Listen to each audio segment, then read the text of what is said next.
Welcome back to the channel. Today's lesson is titled The Two Swing Centers. So what are the two swing centers? One swing center is in the middle of our torso, right beneath our breastbone, 2 inches deep, if you say, right in the middle of our body. That's one swing center. The other one is located 2 inches below our navel in the middle of our pelvic region. That's the lower swing center. Now, what do these swing centers sort of look like in action? They're not really organs, so you can't see them, but we know that they're there and we know how they work. And so we'll look at these images here of our big three goats, where the swing centers are when they're in their initial take-back position.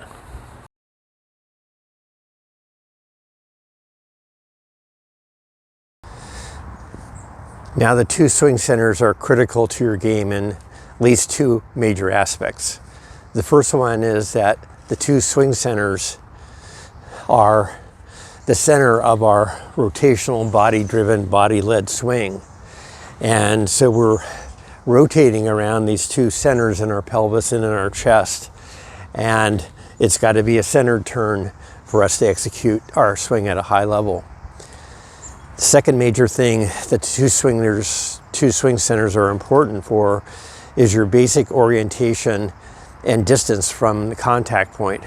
So if we're in our athletic stance and we're in the slot like I'm showing you here, and I'm executing my topspin shot on this circular spiraling motion that we've been talking about, let's just call it swing circle because that's how most people refer to it now, this swinging circle, okay? Well, in every circle, there's a radius, the length of the bracket in our arm and our body from the contact point at the sweet spot, right? So if I'm at this right distance and I come up at the turn of the swing and into contact and I hit it the way I should, path going very vertical at that point, that's my ideal radius in my swing circle. Well, in order for us to execute that, we have to keep that orientation of the two centers of that circle to swing, in the proper orientation and a stable relationship to that contact point, even if we're moving around the court. We'll get into that. But if we start to move forward with our dominant side, like so many people do, either with their arm or their side, or they're stepping into the ball, what are they saying? See, I've changed the radius of my swing quite dramatically by 3 to 6 or 7 inches. So now I'm going to try to execute the shot with this contact point radically different than the ideal radius that I should be hitting it at. So this can affect us in the sense that we feel too cramped, getting too close to the ball, and then our arms fold up and our whole swing speed and smoothness of this arc is destroyed. Or we move too far back and we feel like we have to reach with our shoulder and arm, and then this becomes an arm-driven and arm-led swing instead of a body-driven swing. So there are major reasons to know more about the two swing centers, and so let's get started.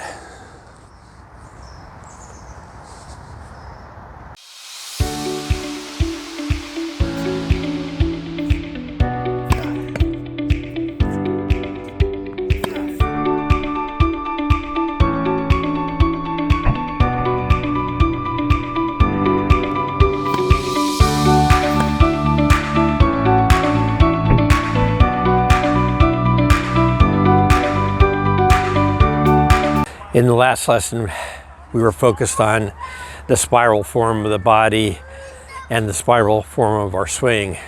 And we talked about how this spiral form goes out and in, then out on the inside out path, up and around, and then back in. And once we get to see this, it doesn't happen like this all the time. Sometimes the spiral will go up like Rafa, but it's still a spiral. It's just a more vertical spiral. Sometimes it'll end up more down here, but usually there's a sort of tucking motion here or here, and the spiral comes down at the end. So that's the modern swing.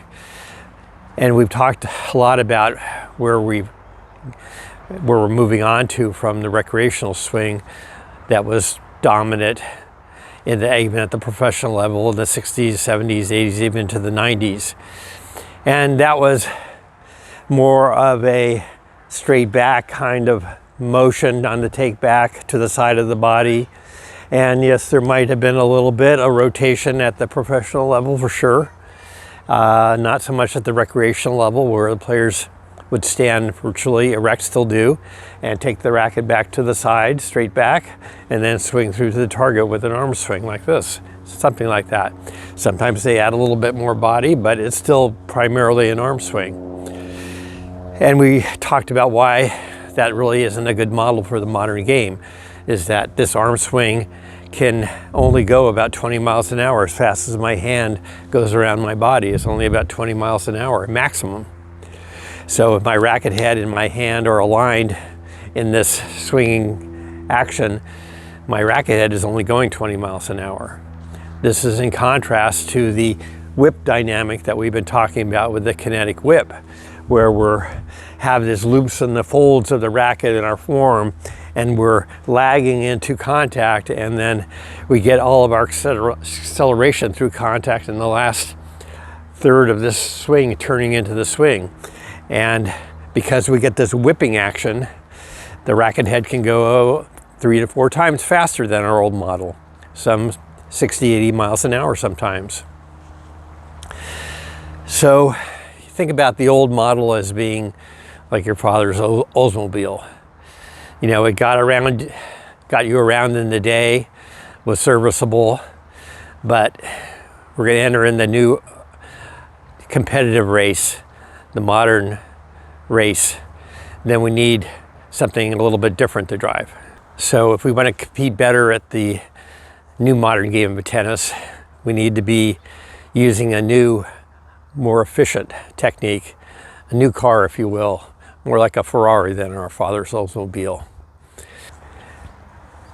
Now, some people object to this basic analogy, saying, well, in the old days, people could still hit it a ton, they were really fast, etc., etc.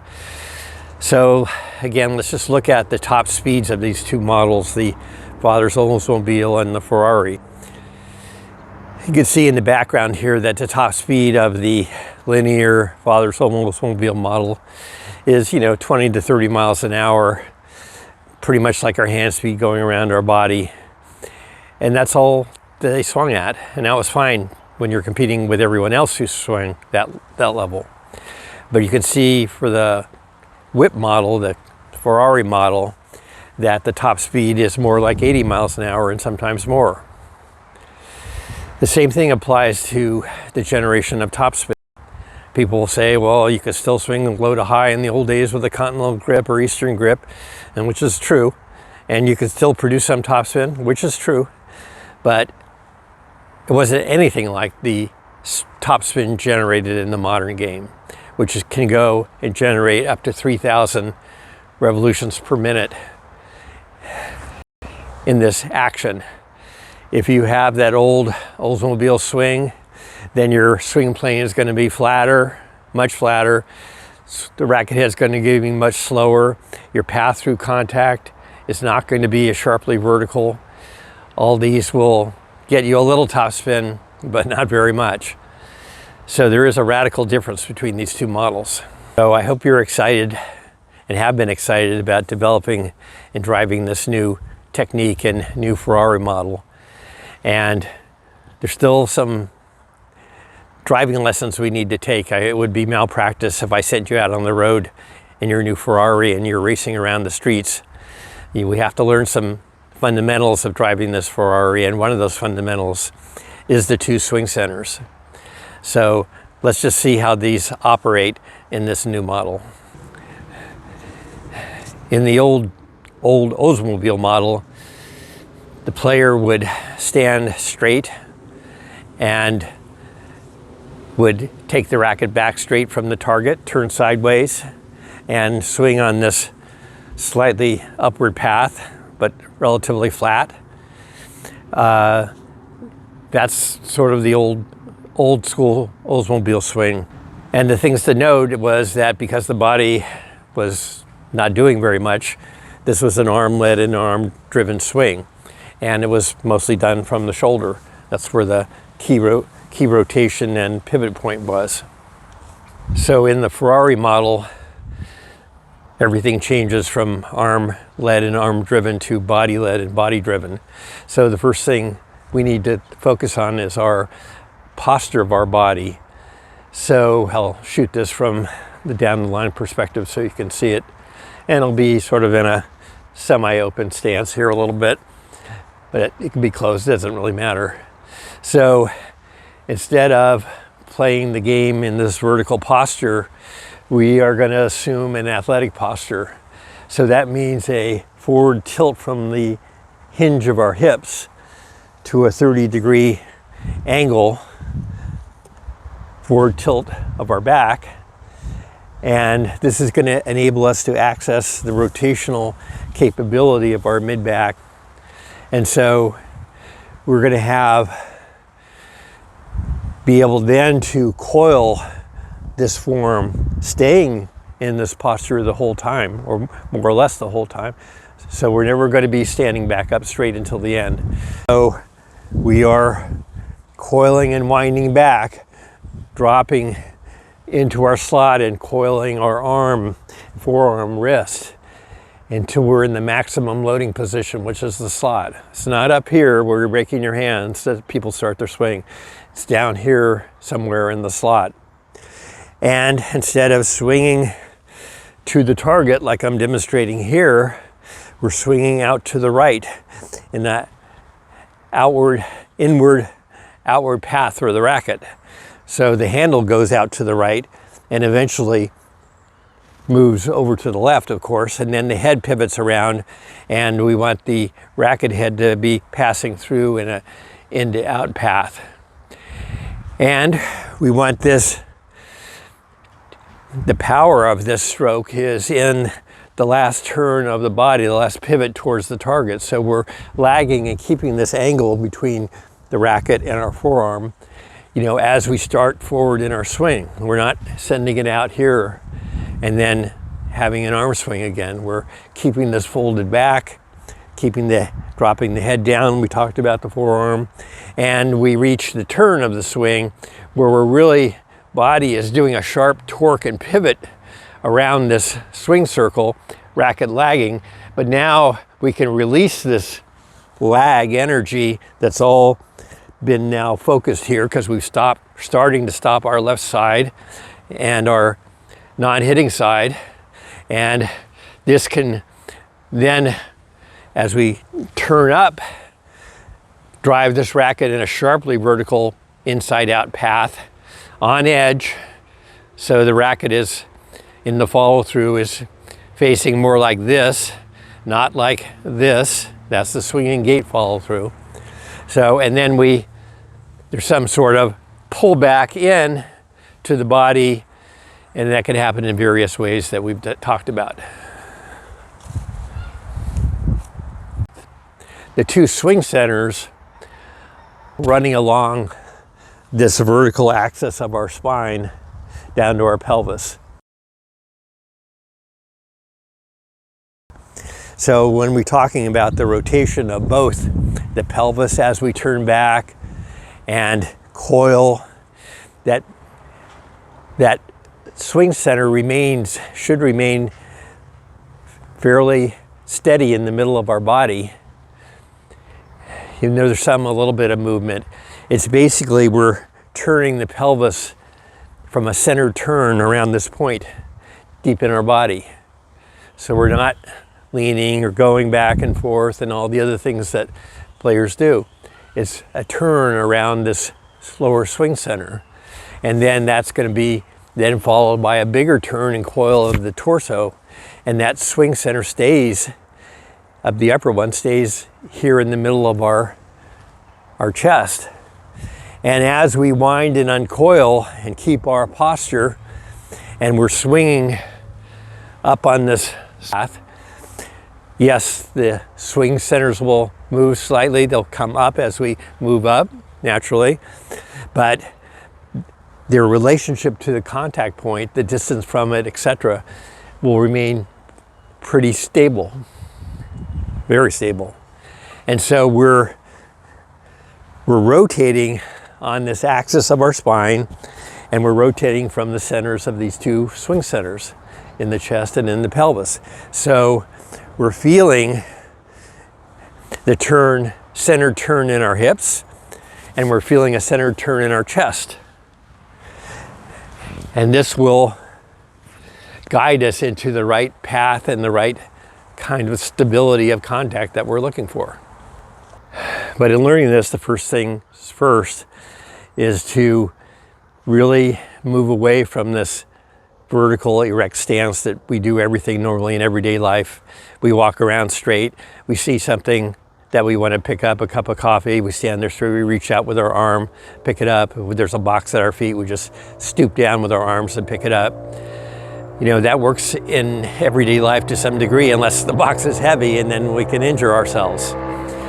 But in sports, we want to have a more whole body movement, engaging everything about our body in the movement, even though it might not make sense to you at the moment.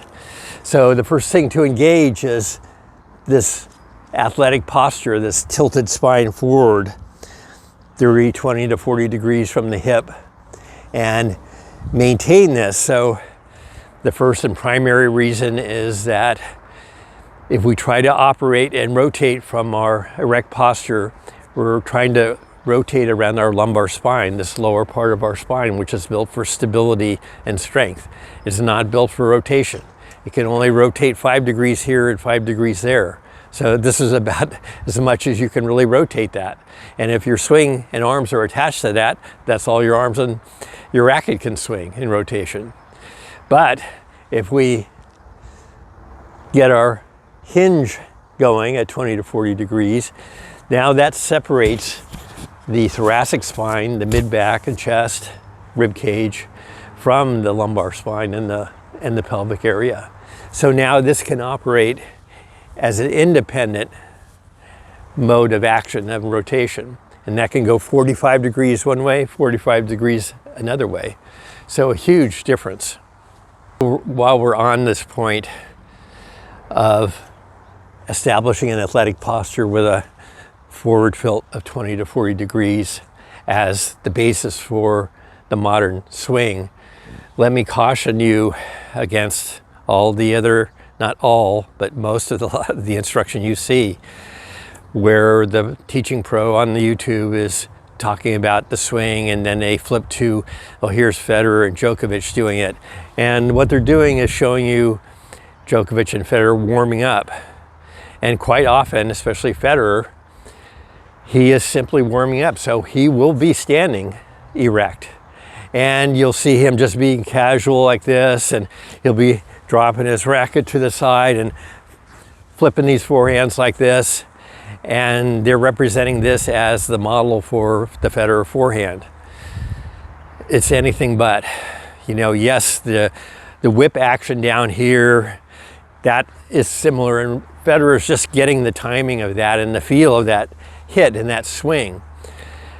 But when they're in and they really have to hit shots in competition, that completely changes.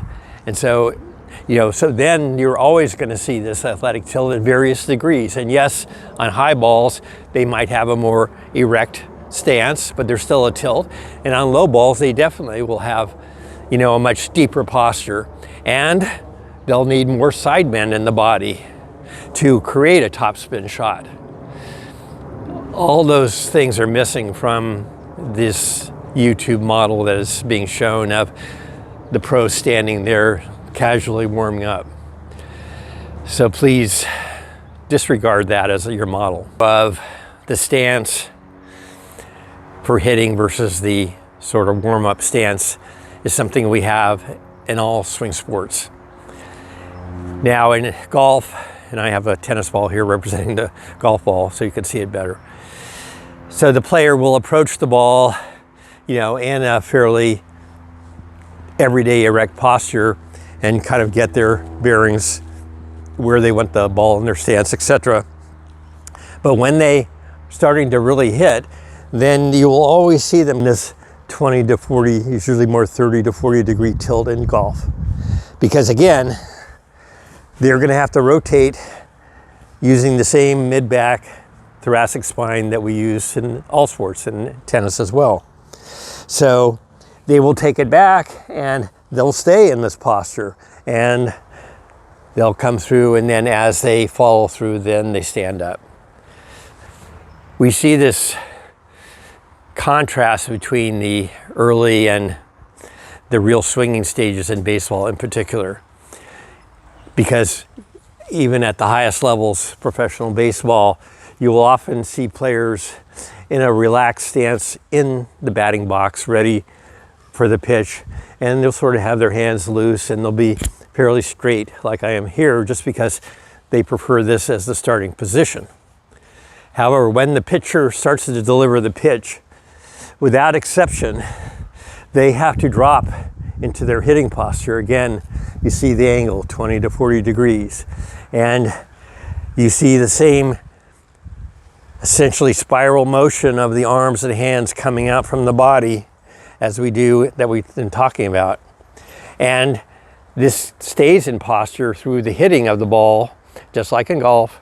And then as the player relaxes and comes into the follow through, then the bat comes up and the body becomes erect. Video clip and images behind me, you'll see Federer going through the same sort of process where he might be fairly neutral, you know, as he's moving around. Then as he starts to get into his preparation, he's starting to tilt, starting to coil that we talked about, trying to sink a little into the trail hip to get some power into that trail side. And we'll see the take back.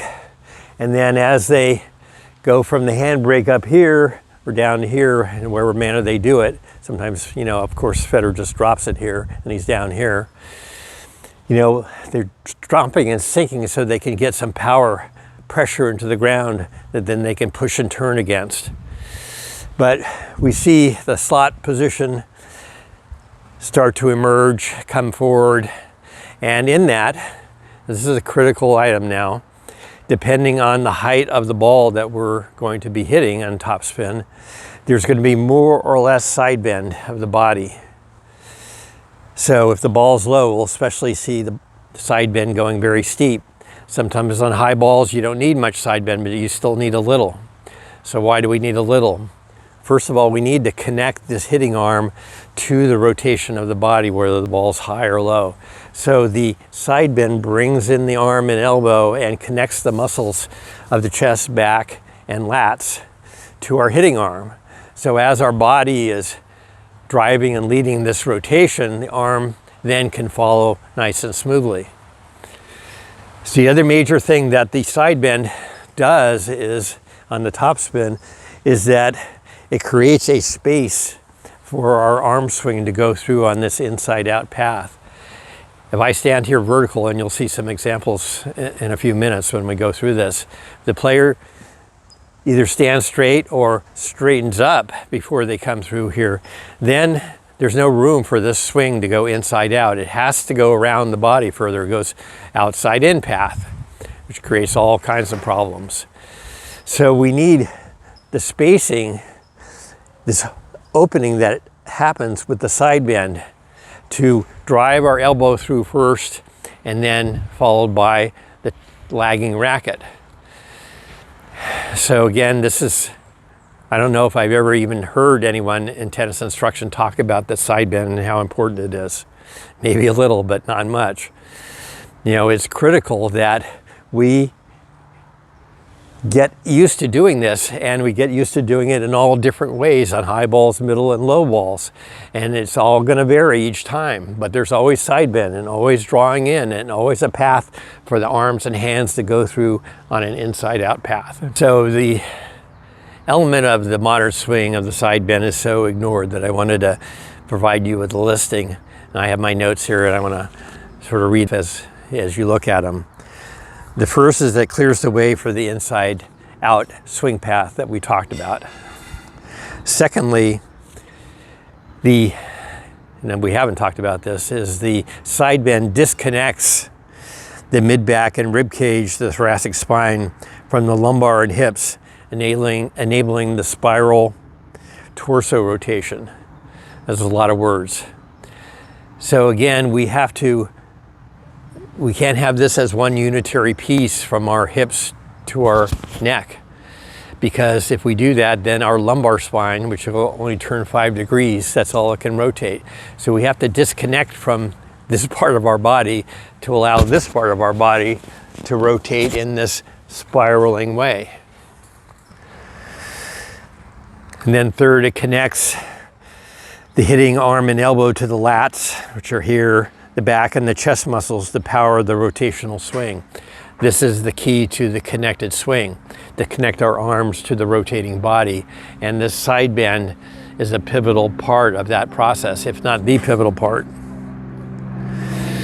The other thing that it does subtly, and we'll get into this more later, is that when we are moving from our trail side, coming forward and shifting, and our pressure from trail into our lead side and turning and rotating, there's a pressure shift from our trail side to our lead side, pressure shift from our trail foot to our lead foot.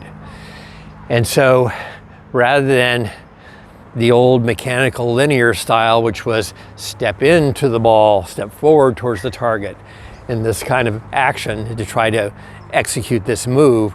Of course, everything is rotational in the modern game. So we're not going to step towards the target. We're going to move in a rotational way.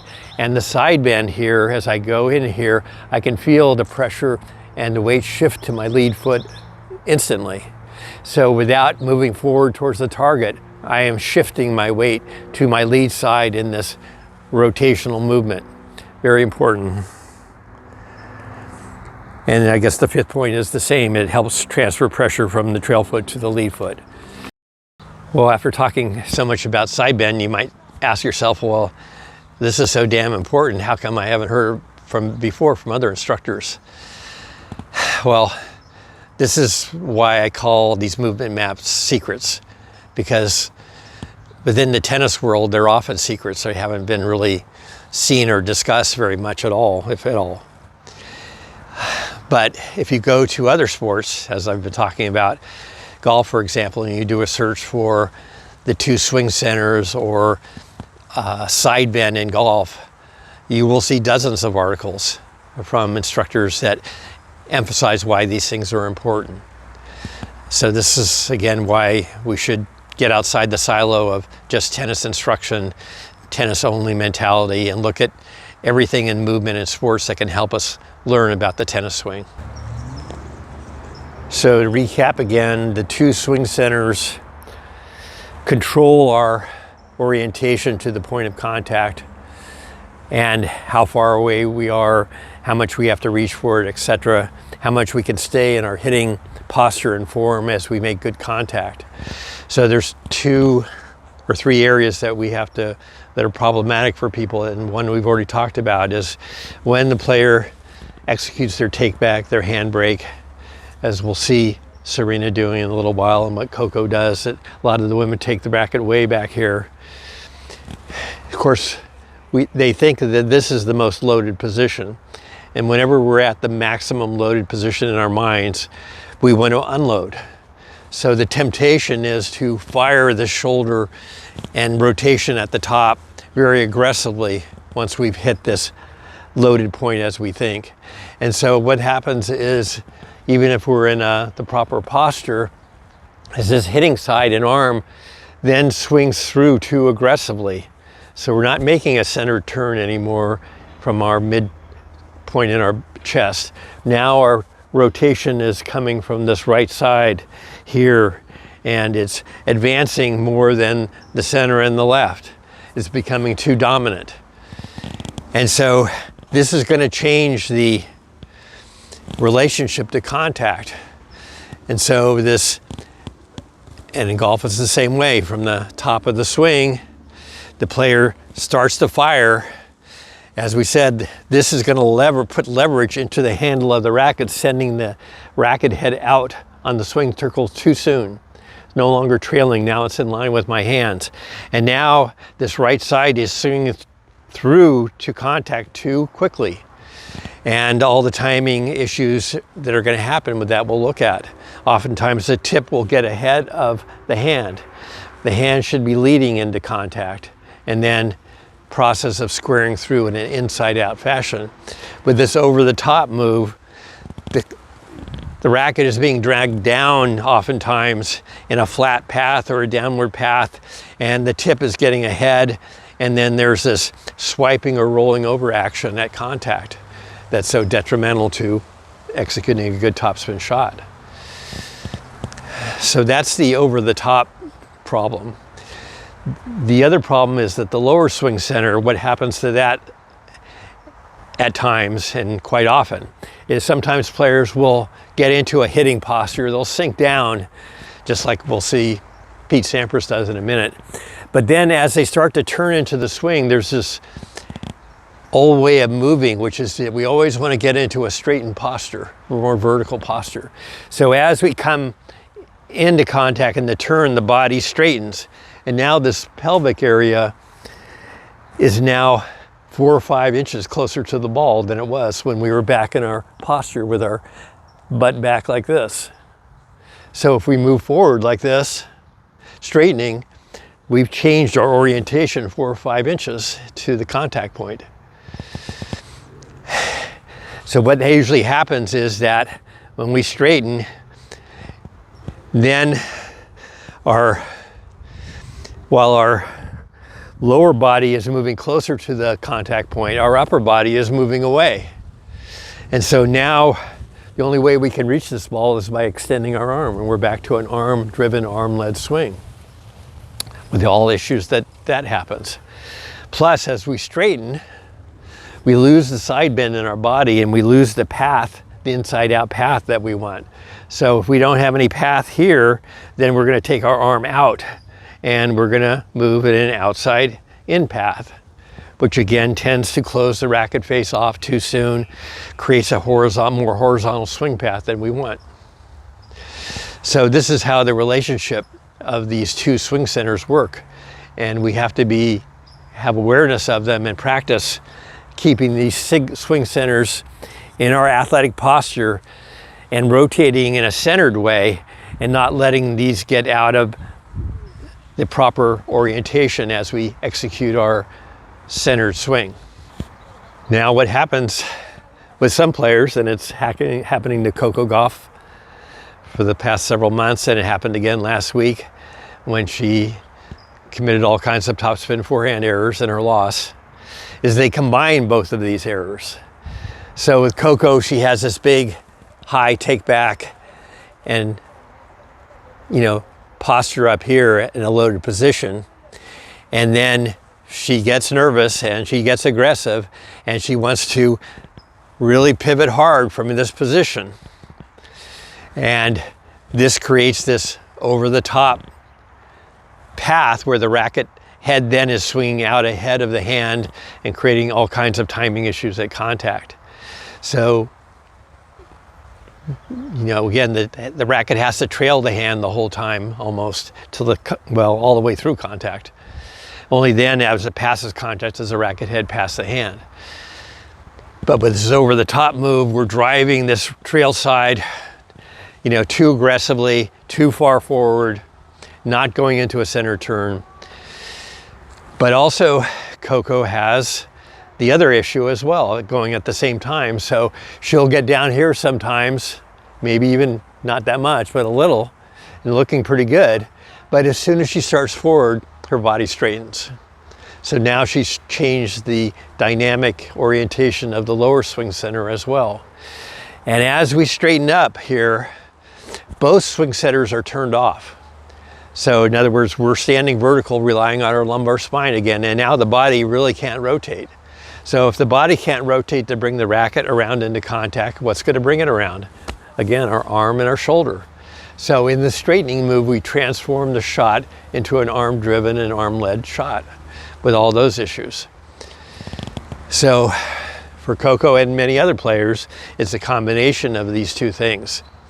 Whereas if we remain in our posture and we drop into a slotted position, We let the body pull, the major muscles of the body pull, connecting with the side bend and the elbow tuck. Let the body lead the shot. Stay in our posture, don't straighten up, but stay in our tilt all the way through. And then as we get past through, we can straighten up. We'll eliminate all those issues. But again, coming from the Oldsmobile model, we need to practice these things. One final note on Coco's forehand problems. You know, the TV commentators are engaging in speculation of what might be wrong, how to fix it. And Chris Everett, I think, has come up with the best approach so far, is very general, which she's saying that Coco's not rotating through enough for her topspin forehand. And that's true. But the reason that she's not rotating through is because of this over the top and the standing up, freezing the rotation. So you can say, well, why isn't this issue fixed? Because these elements of the body-driven swing and posture are not focused on in tennis instruction, and they're not really seen. They're essentially invisible to everyone focused on the arm and the arm swing path and what's going wrong here. And it's just the assumption that we can do anything with our shoulder and arm. You know, we can fix things, you know, with a grip change or just an arm and racket change of swing path difference. But we can't. So we need the specialists who can see the issues of the swing. And that's why in other sports like golf, on every top golfer practically has a swing coach, separate from any other manager or general coach. Every professional baseball team, as far as I know, has a hitting coach. Just focus on the discipline of hitting and all the mechanics of hitting. You need the general manager, you need the pitching coach, you need other things. In tennis, and this is the reason I've been saying that tennis is behind in a lot of ways, is there's no hitting expert on the coaching staff. There's just generally a generalist coach that was a formerly good player, and they are very helpful in terms of tactics, strategy, fitness, mental toughness. All these things are, you know, very important. But they're not necessarily swing experts because they grew up in a totally different era, had different grips, swung different ways. They're just not seeing the problem as it should be seen. So that's just a little pitch for changing people's minds about the discipline of swinging as a separate discipline from strategy and tactics and these other things. There's quite a few words from me on the issues of the swing center and its problems, but I want you to see how they really manifest themselves even at the highest level. And we'll first look at Serena Williams, who many consider the all-around GOAT in women's tennis, winning 23 Grand Slams. And I filmed the sequence that you're about to see myself when she was #1 in the world and still winning Grand Slams. She wasn't over the hill by any means. So you'll see how these issues manifest themselves in a couple of sequences here. And first I'll play this Serena forehand through a couple of times in slow motion so you can kind of get a feel for the overview of the whole movement.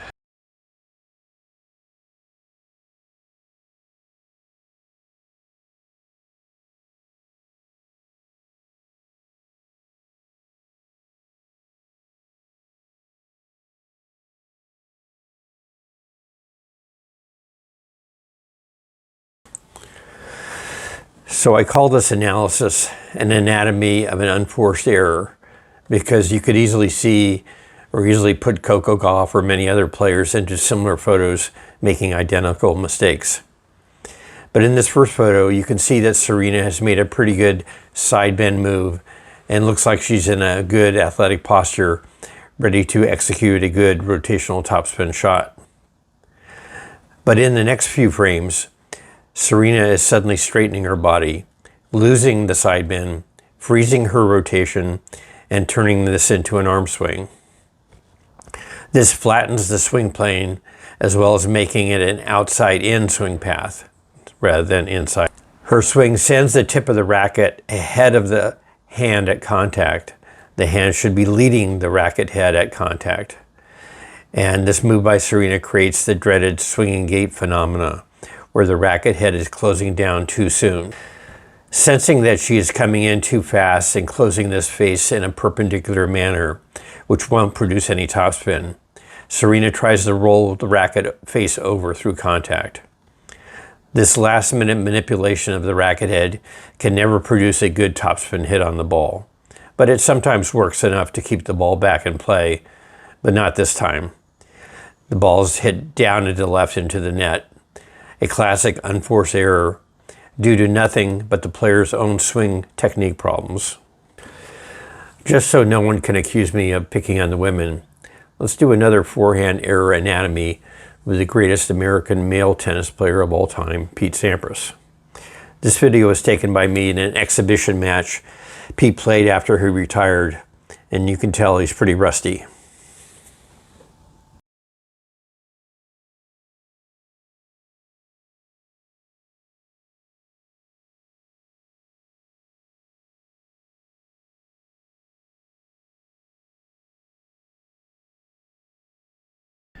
Looking at Pete's initial preparation, it looks pretty good with a decent tilt and athletic posture. But if we advance a few frames to Pete coming forward from the slot, we see something very different. His body has straightened, moving his swing centers back and away from the contact point. This straightening of the body turns off the rotation of the body and the power of the swing centers. And now this has become an arm-driven, arm-led swing. At contact, because he's lost the rotational power of his body, his arm swing into contact is late. He's lost his side bend and therefore the connection between his body and his hitting elbow and arm. In addition, losing his side bend, he no longer has room for his arms to move through the hitting zone in an inside-out path. So the arms become cramped up around the body and the swing path becomes outside in. Looking again at the mistakes Pete is making at contact in this slide, we can see that his chest is facing right of the target instead of at the target or left of the target, which we would see if the rotation of the upper torso was being executed like a modern forehand. His non-hitting arm and side is not helping in any rotational pulling action. And in the photo of his follow-through, you can see the cramped arms up around the head as he tries to create some topspin on the shot well past contact, which of course is useless. The result, of course, is a bad unforced error, dragging the ball down and into the net left.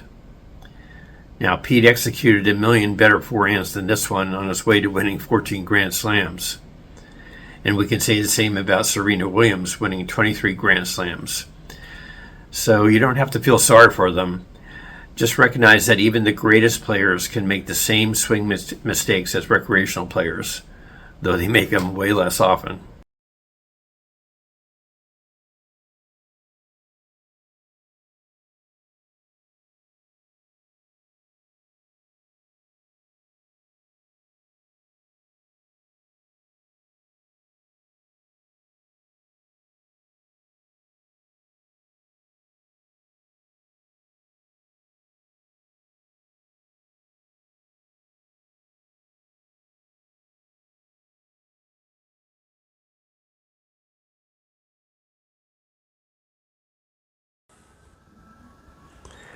In this first frame, we see Nadal's initial preparation move, and he already is moving into a balanced athletic posture with forward tilt.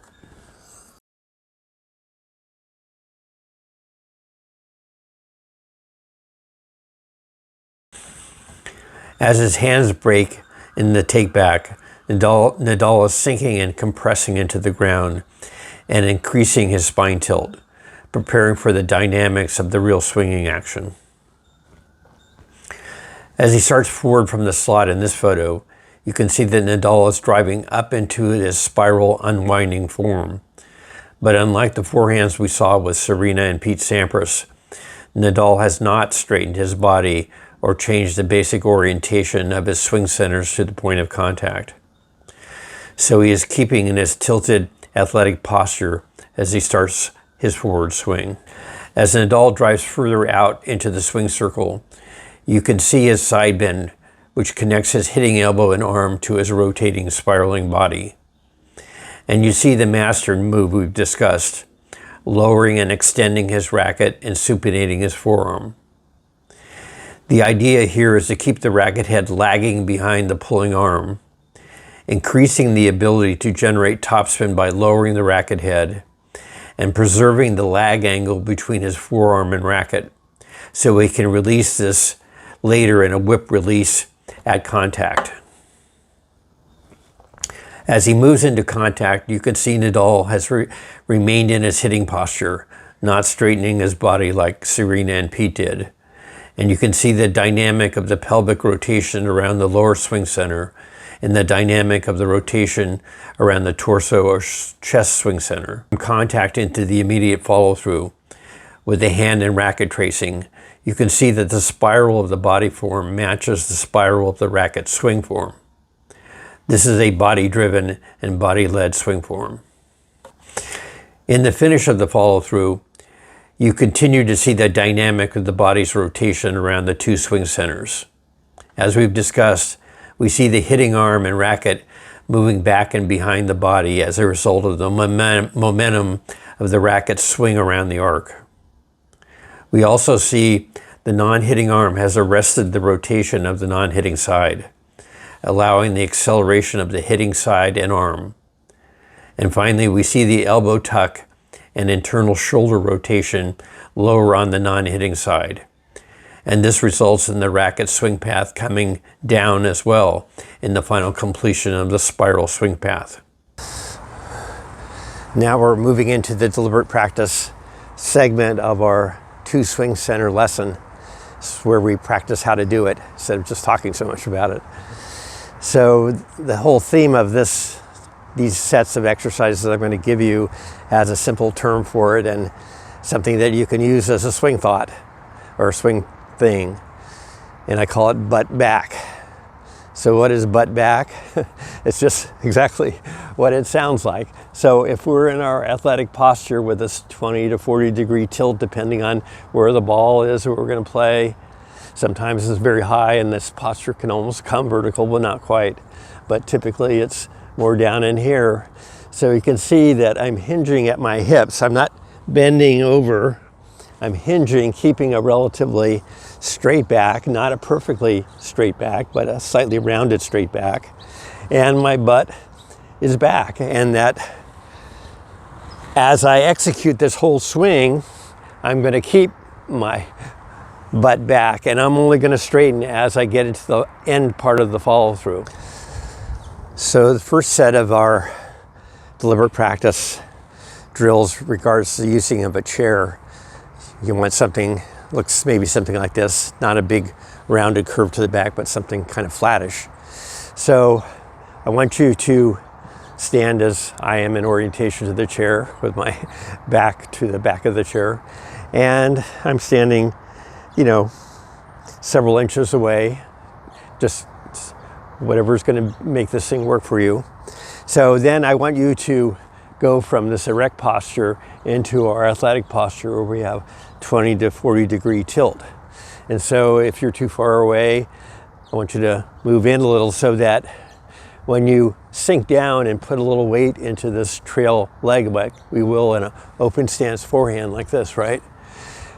Our right buttocks, right glute is going to go backwards and around this way and slightly move this racket off its base an inch or two. Then we know that our butt is really moved back and our glute is really turned and loaded. And now this chair is tilted up 1 or 2 inches. So that's the first move that you're going to be making and practicing. It's just the loading move. Open stance forehand, down, tipping the chair an inch or two back. That's the first part of the move, but remember we have to stay in our athletic hitting posture throughout the whole process of the hit until the very end. So after we get loaded here, as we turn and rotate, this right buttocks cheek is going to naturally come off this chair because we're going to be rotating in this manner. So the right side will come off, not in a linear shove towards the target, but in a centered turning motion around our lower and upper swing centers.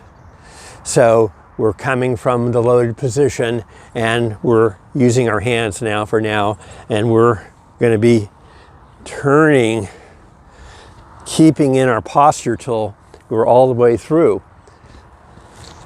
And so as we make this turn, in order for us to feel the center turn, we're going to be focusing on our lower pelvic center, right in the middle of our pelvis. So we have to have a mental awareness of how our body is rotating, not from the periphery of our body out here, which is going to lead to all kinds of extension problems towards the target, but from the core of our body. This is where all the power and the muscles are anchored to, this anchor point. And so we really want a sense of this turn around this lower swing center particularly, and we need to stay in our posture so that our upper swing center is controlling this part of the swing.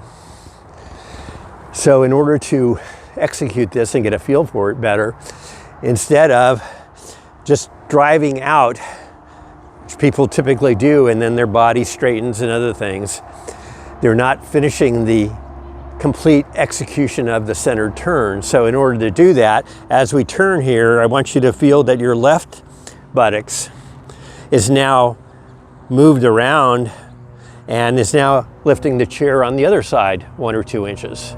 So I'm going from right to left, right to left. And we're just practicing that movement without our hands in slow motion.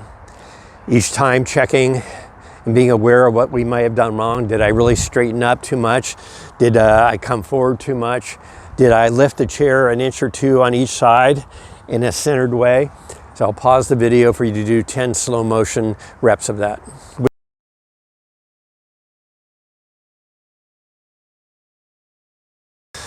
Now, taking our racket in our hand and with all the grip things that we've talked about, light controlled grip, holding it with 2 hands in front of us, non-hitting hand on the throat of the racket so we can control the head. And I want you to go from what you would probably be a 2 vertical stance. Make sure that you're sinking the right leg in the ground in the pressure as you turn your right butt cheek back to lift this chair. Make sure you got that move. And basically I want you to do your whole swing in this hitting athletic posture. Think about maybe that we have to make contact with the ball at our waist or below, not up here. So in order to do that, we're going to have to stay in this posture down here so the contact point is here, and execute this in the same manner with the right butt cheek. Solid slow motion now. So we make the center turn so that at the end, our left butt cheek is lifting the chair. And so we have to practice this a few times in slow motion just to feel how far away you are. If you're too far away, you won't be lifting the chair, or you might be lifting it too much like this. Just 1 inch or 2 is what we want. And you will feel this left buttocks actually rotating in that direction back here. So we're not going out here, we're rotating in a centered way. And then only as we complete the swing at the end does our body straighten. So I'll pause the video for you to do 10 slow motion reps with the racket, trying to hit a low ball, staying deep in our posture throughout the swing, keeping the focus on the centered swing. I'll pause the video.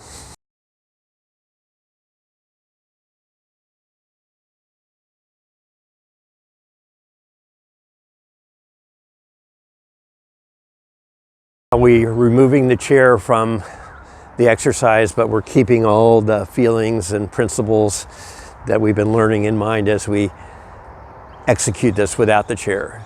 So we're again thinking about hitting a low ball So we kind of enforces that we get into a deeper posture than we might normally.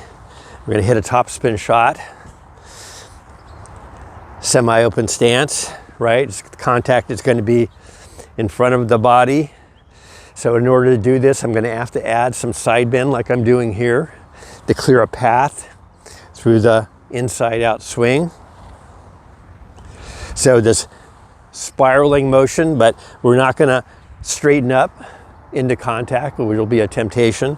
We're going to drive that spiral through, powering it with the turn of our shoulder and the arresting of our non-hitting side as we drive up through the spiral. There'll be a slight rise up of our body and swing centers as we drive up, out of the slot typically. So don't worry that you're not keeping it stationary. We're not trying to be stationary. Slight rise is fine, but we don't want to make that an abrupt straightening action in any way. We want to stay in our hitting posture throughout the swing. So I'm going to have you do 10 medium speed swings, pausing each time to reflect and adjust. You're thinking about all the principles and feels that we've been talking about. 10 medium swings, I'll pause the video.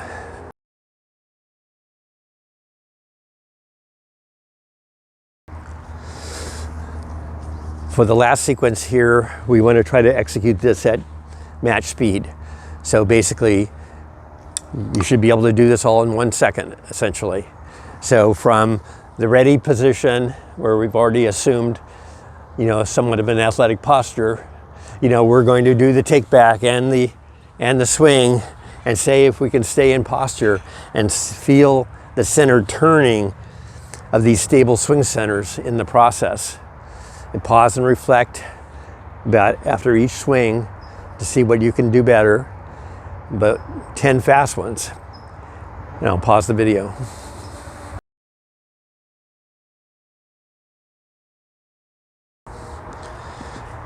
Now, if you've been working with a training partner, like I hope, you want to move this exercise out onto the court, even though we're not on the court now, basically the same thing. Your partner will be tossing the ball to you in a nice smooth underhand manner using the whole body. Remember, we talked about whole body motions, where we can practice even in our simple tossing action. This is going to be a whole more consistent kind of toss, an even toss led by our body in this whole body motion. Arm swinging sort of behind our rotation of our hip a little. So you can even practice your tossing motion as the training partner. And so this, as you'll be out of the line of fire, but your partner is tossing this to you so that the hitting person doesn't have to move. We're just focusing on the centered turn. We want the toss to arrive at a contact point that's sort of mid-range to the body, around the waist level, not real high, not real low. So again, it's critical that the tosser starts to get the right rhythm and the right speed and angle trajectory over. Not as easy as you think. It takes some time. Be patient with your partner. And this is why I say that it's very difficult to do these drills hitting the ball unless you've had a lot of practice as a coach defeating balls like this. So the underhanded toss is something that pro coaches use. No reason that we shouldn't use it as well. So 10 cross-court topspin forehands focused on all the principles and feels of the centered turns of the swing center. I'll pause the video.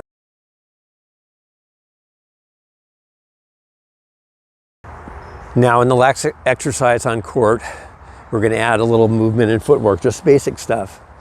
So I want the person tossing the ball to toss it a couple steps to the forehand side of the player, so that the player has to take a few shuffle steps. Shuffle steps are, basic footwork orientation. We're not trying to get too complicated here. We're just trying to get this thing in motion so that after we move, we can then still execute this centered turn. So, You can hit these at medium speed, still focused on the center turn action, all the principles, not so much on where the ball goes and all that, but staying in posture even after we move. And while I'm saying this, I should say that this all exercise has nothing to do with remaining stationary or stable on court. Of course, we move and our body moves in all kinds of different directions when it needs to.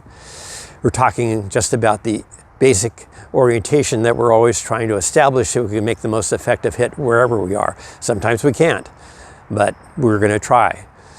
So I'll pause the video for you to do a moving swing center hit on the ball, shuffle stepping a few steps away. Pause.